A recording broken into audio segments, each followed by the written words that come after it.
आपको याद होना चाहिए, माननीय कांशीराम साहब कहते थे कि सरकार हमेशा कमजोर होनी चाहिए।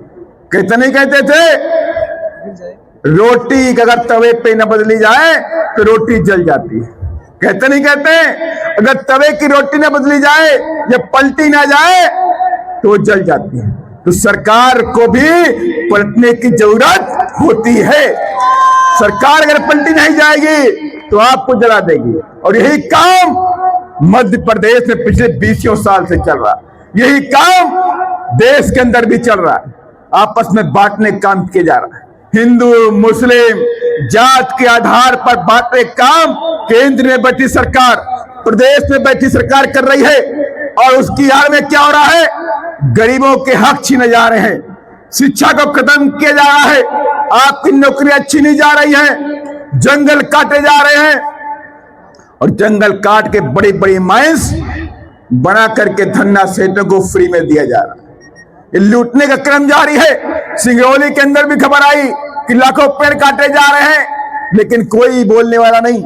आज ही मैं अखबार पढ़ रहा था कि मध्य प्रदेश के अंदर टाट्या मामा की मूर्ति लग रही थी, 50 लाख रुपए का उसमें पैसा रिलीज हो गया, चौराहे पे मूर्ति लगाई गई, लेकिन बाद में मालूम हुई मूर्ति तो फाइबर की, माने मेटल की मूर्ति लग रही थी, कांस्य की मूर्ति लगनी चाहिए थी, पीतल की मूर्ति लगनी चाहिए थी, लेकिन बाद में क्या हुआ, वो मूर्ति निकली प्लास्टिक की। माने 50 लाख रुपया उड़ा के चले गए।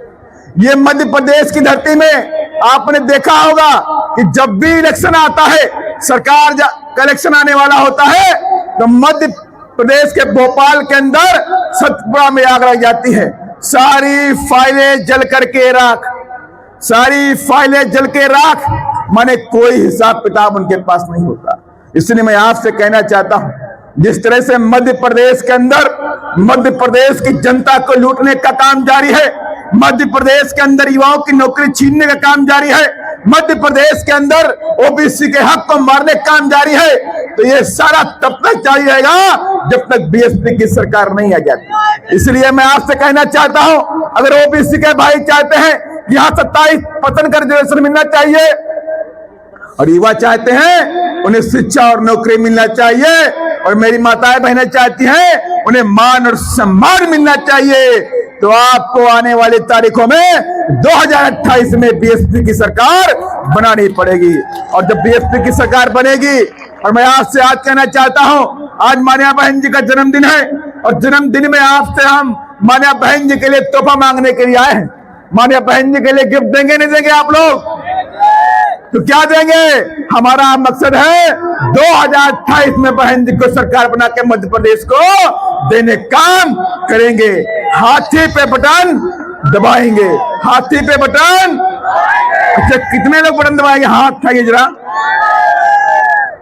पक्का है? कांग्रेस वाले बीजेपी वाले पैसा बहुत बांटेंगे, सोच लो, पैसा बहुत बांटते हैं वो लोग। और जो मुझे याद है, जो जय भीम वाला होता है वो पैसे को लात मार के हाथी के बटन। और इस बार मुझे यकीन है कि जिस तरह से भारी भारी संख्या मेरी माताएं बैठी हुई है, मेरी माताओं की लंबी लाइन है, शुरुआत से लेकर आखिरी तक, आखिरी छोर तक मेरी माताएं बहनें बैठी हुई हैं। ये दिखाता है बहन जी के प्रति अपना प्यार, अपनी शेरने की बहना के प्रति अपना प्यार, अपना लगाओ कि बहन जी हम तुम्हारे साथ हैं, आप आगे बढ़ो, आप आगे बढ़ो, बहन जी हम आपके साथ हैं। और मैं आज से कहना चाहता हूं, और बहन जी भी कहती है, मेरे भाइयों और बहनों, मैंने पूरा जीवन लगा दिया है और आखिरी सांस तक मैं तुम्हारे लिए जीवन लगा दूंगी, आप मेरे साथ हो। और मुझे यकीन भी है कि जिस तरह से केंद्र की सरकार आपके हक अधिकार छीनने में लगी हुई है, और यहीं पर डबल इंजन की सरकार है, अभी कितना अराजकता, यहाँ पे कितना ज्यादा दलितों पर, आदिवासियों पर अत्याचार हो रहा है। अभी मुझे याद आ गया, मऊगंज में आदिवासियों को पीट पीट के मार दिया गया। अभी रीवा में मालूम हुआ किसी विशेष व्यक्ति की चोटी काट दी गई। काटी गई नहीं काटी गई? लोगों ने मुझे बताया, आज ही बताया, उखाड़ी गई, काटी भी नहीं, उखाड़ी गई। देखिए, इस तरह के हालात देश के अंदर बनते जा रहे हैं। लेकिन हमारे देश में बैठी सरकारें आंख मूंदे बैठी है, जबकि हम कहते हैं कानून के द्वारा कानून का राज स्थापित होना चाहिए। किसी को कोई अधिकार नहीं है किसी के मान सम्मान के साथ में खिलवाड़ करने का। यह हमारा संविधान कहता है, यह हमारा कानून कहता है कि सभी इस देश के अंदर बराबर हैं। अभी हमारे साथी बोल रहे थे कि हमने जब कोविड आया तो हमने खून देने का काम किया कि नहीं किया? जब खून में कोई जात होती है क्या? खून में कोई जात नहीं होती। जब मरने की नौबत आती है तो खून किसी का मंजर लगा लेते हैं। जब खून में कोई जात नहीं होती है तो आपस में भेदभाव भी नहीं होना चाहिए। होना चाहिए नहीं होना चाहिए? कोई भेदभाव नहीं होना चाहिए। अगर भेदभाव खत्म कर रहा है तो आपको बीएसपी की सरकार लानी पड़ेगी। जब उत्तर प्रदेश में माननीय बहन जी की सरकार बनी तो देश नहीं विश्व की मीडिया ने बोला उत्तर प्रदेश देश का ऐसा राज्य है जहां ऊंच नीच की खाई को पाट दिया गया। ऊंच नीच की खाई को पाट दिया गया, जहां पे ब्राह्मण, क्षत्रिय, पिछड़ा, आदिवासी, दलित एक साथ भाईचारे के साथ में बैठ के खाना खाता है। ये काम अगर कहीं हुआ तो उत्तर प्रदेश के अंदर आदरणीय बहन कुमारी मायावती जी की सरकार में हुआ। सभी को सम्मान दिया गया, चाहे ब्राह्मण हो, चाहे क्षत्रिय हो, चाहे आदिवासी हो, चाहे ओबीसी के भाई हो, चाहे वो मुस्लिम हो, चाहे बौद्ध हो, चाहे जैन हो, सभी को सम्मान अगर मिला तो उत्तर प्रदेश के अंदर आदरणीय बहन कुमारी मायावती की सरकार में मिला।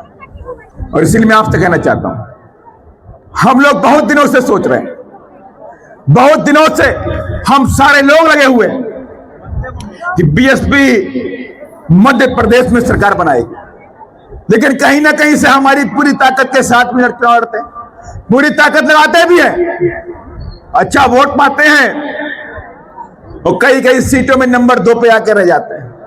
यहां पर मेरी समझ से बीडी पांडे जी बैठे होंगे, जिला रीवा से आते हैं, बहुत माइनर वोट से हार गए। कई और सीटें थी जो पिछले 2023 में हम करीब 7 से 8 सीटें नंबर 2 पे थे, लेकिन कहीं ना कहीं से अगर हम हारे हैं तो इसके मतलब है कहीं ना कहीं से हमारे अंदर कोई कमी जरूर रही होगी।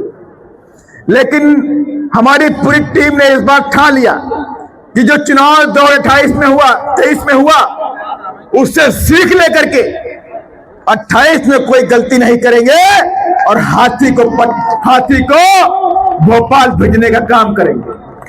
हाथी कहां जाएगा? भोपाल जाएगा नहीं जाएगा? मैं दावे के साथ में कहता हूं, ये आप सबकी जिम्मेदारी बनती है, जितने भी युवा बैठे हैं, जितनी माताएं बहनें बैठी हैं, ये आपको जिम्मेदारी बनती है। ये बहुजन समाज पार्टी देश के 3 नंबर की राष्ट्रीय पार्टी है और इसको बढ़ाने का, इसको बचाने का और इसको सत्ता में लाने की जिम्मेवारी युवाओं के कंधे पर ज्यादा है कि नहीं है?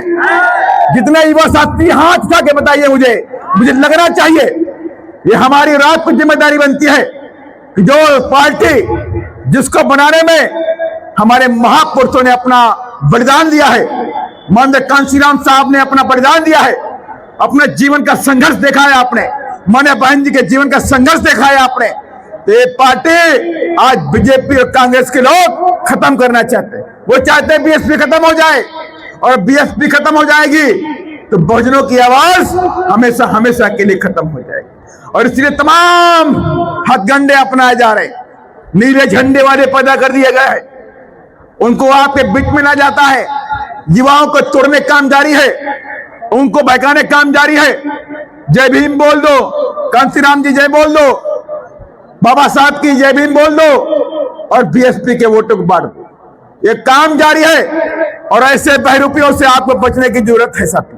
अगर युवा भटक गया, अगर युवा टूट गया, अगर आपके वोटों में बिखराव आ गया तो आप खत्म हो जाएंगे, और आप खत्म हो गए तो आपकी आवाज हमेशा हमेशा के लिए दबा दी जाएगी। और इसलिए मैं कहना चाहता हूं कि आपको किसी के बहकावे में नहीं आना है, और आपके घर में, आपके रिश्तेदारी में, आपके गांव में अगर कोई युवा ऐसे भटक रहा है तो हम सबकी जिम्मेदारी बनती है कि उनको समझाने की,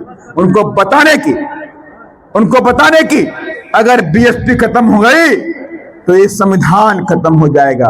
अब बीएसपी खत्म हो गई, तुम्हारे संवैधानिक अधिकार, तुम्हारी आवाज, तुम्हारा मान सम्मान, तुम्हारा स्वाभिमान सब खत्म हो जाएगा। और इसलिए मैं आप सबसे कहना चाहता हूं, बीएसपी है तो आवाज है, बीएसपी है तो ताकत है, बीएसपी है तो बुलंदी है, बीएसपी है उम्मीद है, बीएसपी है तो सत्ता भी लेकर के रहेंगे।